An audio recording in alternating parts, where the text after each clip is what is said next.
आज तक लोगों को नहीं मालूम कि पूजन करने बैठते हैं तो सबसे पहले क्या करते हैं। पर सबसे पहला काम मंदिर में बिना पंडित के सबसे पहला काम कौन सा होता है? तो सबसे पहला काम होता है भगवान को धन्यवाद देना कि आज भी आपने मुझे इस मंदिर में आपका दीदार कराने के लिए, दर्शन कराने के लिए बोला। अगर पंडित साथ में होगा तो पहले वो मंत्र बोलेगा, स्वस्ति वाचन करेगा। स्वस्ति वाचन करने में उसको अर्थात भगवान के लिए भी प्रसन्नता और आपके लिए भी प्रसन्नता। पर आपके पास कोई ब्राह्मण नहीं, आपको कोई स्तुति नहीं आती, आपको कोई मंत्र नहीं आता, आपको कोई साधना नहीं आती, आपको कोई तप नहीं आता, पर आप इतना तो कर सकते हो कि भगवान के मंदिर में जाकर उनको धन्यवाद दे सकते हो कि तेरी कृपा है जो मुझे चलकर यहां तक बुला लिया, 2 कदम चलाया, यहां तक बुलाया, ये तेरी कृपा है। और बड़ी कृपा करी जो डलिया भर के पूजन का सामान भी लाई, बड़ी कृपा करी जो दूध भरकर भी लाई, बड़ी कृपा करी जो कलश भरकर भी लाई। कितने लोगों का फायदा है कलश भरकर मंदिर ले जाने में? देखिए जरा कितने लोगों का फायदा। हिंदू धर्म में विष्णु पुराण में, पद्म पुराण में लिखा है, सौभाग्यवती नारी जब भरा हुआ पानी का लोटा लेकर कलश लेकर जाती है और उसको देखकर कोई व्यक्ति निकल कर चले जाता है तो जिस काम के लिए जाता है वो काम सफल हो जाता है। मंदिर का ही लोटा, मंदिर का ही पानी, सिर पे पल्लू लेके हर हर महादेव, बस शिव जी के चढ़ा रही और इतने प्रेम से रिझा रही। अब फ्री का पानी था तो एक लोटे में मन भी नहीं माने। अरे करा तो भगवान के सम्मुख में पहुंचकर अगर आप जल का पात्र भी लेकर जा रहे हो, भरा हुआ लेकर जा रहे हो, तो कितनी प्रसन्नता की बात है। हिंदू धर्म की रीति है, जिस पात्र को हम जल चढ़ाने लेकर जाते हैं उस पात्र में भगवान के चरणों का जल लाते हैं, खाली पात्र नहीं लाते। क्या लाते हैं? भगवान के चरणों का जल।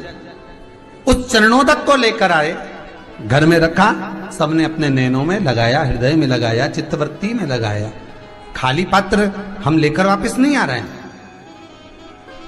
शिव मंदिर में जब जब जाओ, जल चढ़ाने के लिए जाओ, पात्र तुमने शंकर जी को पूरा पानी चढ़ा भी दिया तो शंकर के चरणारविंद का थोड़ा सा जल पात्र में डाल के भले 2 बूंद लाओ, 4 बूंद लाओ, इतना सा लाओ, पर लाओ और उसको पूरे परिवार के नेत्रों में जब लेकर आए हो चरणों तक तो लगाओ। पर खाली पात्र नहीं लेकर आना। खाली पात्र लाने में ध्यान दीजिए, जब आप पूरा जल समर्पित कर देते हैं, जल समर्पित भी पूरा करना है, भगवान को चढ़ा रहे हो तो पूरा समर्पण होना चाहिए, पूर्ण समर्पण। इसलिए शंकर भगवान को अधूरा समर्पण नहीं, इसलिए श्रीफल भी पूर्ण चढ़ता है। शंकर जी के मंदिर में श्रीफल नहीं फूटता, पूर्ण श्रीफल। बेलपत्री भी पूरी, चावल का दाना भी चढ़ेगा तो आखा, फल भी चढ़ेगा तो आखा, फूल भी चढ़ेगा तो आखा। भगवान को कोई चीज खंडित नहीं चढ़ती, शिव जी को जल भी चढ़ेगा तो पूर्ण। जिस जल को चढ़ाने के लिए लेकर गए उसको बचाकर नहीं लाना है शिव मंदिर में से, संपूर्ण भाग, क्योंकि भगवान के चरण की रज जब हमारे घर में प्रवेश करेगी तो हमारा आत्म कल्याण तो स्वतः ही हो जाएगा। शिव करुणा कर ही देंगे। पर कई लोगों की आदत रहती है, और आपने भी गलती करी होगी, गए होगे, चढ़ाकर भी आए होगे, पूरा पानी भी उंडेल कर आए होगे, चढ़ा भी दिया, छोड़ भी आए, पर लेकर नहीं आए होगे। कई लोग गलती कर जाते हैं और फिर बाद में कहते हैं हम तो इतने साल से पूजन कर रहे हैं, भगवान हमारी सुन ही नहीं दिया। तो भगवान के मैं तो तैयार बैठा, पर तू नवा के चली जाए, लेके तो कहीं जाए। तो भगवान थोड़ी ना कहेगा कि तू मेरे पास में आए तो मेरे चरण की रज लेकर जा। भगवान थोड़ी ना कहेगा कि मेरे पास में आकर तू ये लेकर जा। भगवान तो कहेगा मेरे पास में आया है, मांगना कुछ मत, बस मुझे जो स्नान कराया है मेरा चरणोदक लेकर जा, छीट दे पूरे घर में, संपदा भरना मेरा काम है। जहां मेरी चरण की रज पहुंच गई वहां संपदा स्वतः पहुंचती है, मैं वहां पहुंच जाता हूं। तो चरणों तक ले जा, पर लोग ले जाते हैं, पूजन करते, कलश भी उंडेलते, जल भी चढ़ाते, पर आते समय खाली लेकर आ जाते। भगवान को इतना बुरा लगता है मेरे दरवाजे से खाली जाए, मुझे कितना बुरा लगेगा। जो आए वो भर कर जाए, भले 2 बूंद लेकर आओ, पर उसमें चरणों तक थोड़ा सा लेकर अवश्य आए। उसी तरह जल चढ़ाने के बाद हम जब लेकर आते हैं पात्र के अंदर, ये उसमें उसकी बरकत है।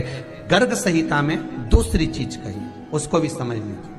गर्ग संहिता में कहा गया, जब आप घर से जल लेकर जाते हो भरकर, तो ये सृष्टि की जितनी नदियां हैं, पृथ्वी पर जितनी नदियां विद्यमान हैं, जितने तालाब, जितने सरोवर, जितने कुंड, जितने विराजमान हैं, उन सारे तीर्थों का जल जब आप घर से लेकर निकलते हो तो वो तीर्थ का संपूर्ण जल आपके कलश में आ जाता है। और जब आप उस जल को शिव पर समर्पित कर देती हो और 2 बूंद चरणादक लेकर जब जाती हो तो शिव महापुराण गर्ग संहिता पद्म पुराण कहती है वो जल साधारण नहीं रहता, वो गंगा जल बनकर तुम्हारे घर को पवित्र करने के लिए पहुंच जाता है। वो पवित्र गंगा जल बन जाता, उसको लेकर प्रवेश करता। हम बार बार कहेंगे भगवान के मंदिर जब भी जाओ ना, चेहरे पर प्रसन्नता होना चाहिए। किसी से मिलने जाओ ना, चेहरे पर अगर प्रसन्नता नहीं और ऐसे ही पहुंच गए ना तो वो श्रेष्ठता नहीं मानी गई। तुम तुम्हारी बहन के घर जाओ, सती मैया जलकर भस्म क्यों हुई? माता सती के भस्म होने का कारण क्या था? सती को पिता पर जितना क्रोध आया उससे ज्यादा क्रोध सती माता को अपनी बहनों पर आया कि मेरी इतनी बहन, ये 60 की 60 बहन मेरे सामने खड़ी रही और मैं आई तो प्रेम से मुस्कुराई तक नहीं। आप किसी के यहाँ जाओ और कोई के यहाँ पहुंचे और जाते से ही आप उस पहुंचे और कहा जी जी राधे राधे, जय श्री कृष्णा, हर हर महादेव, श्री शिवाय नमस्तुभ्यम, ओम नमः शिवाय, आपने बोला और उसके चेहरे पर प्रसन्नता नहीं आया तो ऐसे घर में जाने से कोई फायदा है क्या? और आप किसी के यहाँ जा रहे हो तो आपके चेहरे पर भी प्रसन्नता होना चाहिए, सामने वाले को तो हो, आपके भी चेहरे पर भी। मंदिर में जब जब जाएं, गुरु के दरवाजे पर जब जब जाएं, परमात्मा के चरणारविंद में जब जब जाएं, माता पिता के चरणों में जब जाएं, घर के बुजुर्गों के पास जब जाएं तो तुम्हारे चेहरे पर प्रसन्नता होना चाहिए। भगवान को भी लगे दुख भले है इसको पर चेहरे पर प्रसन्नता है।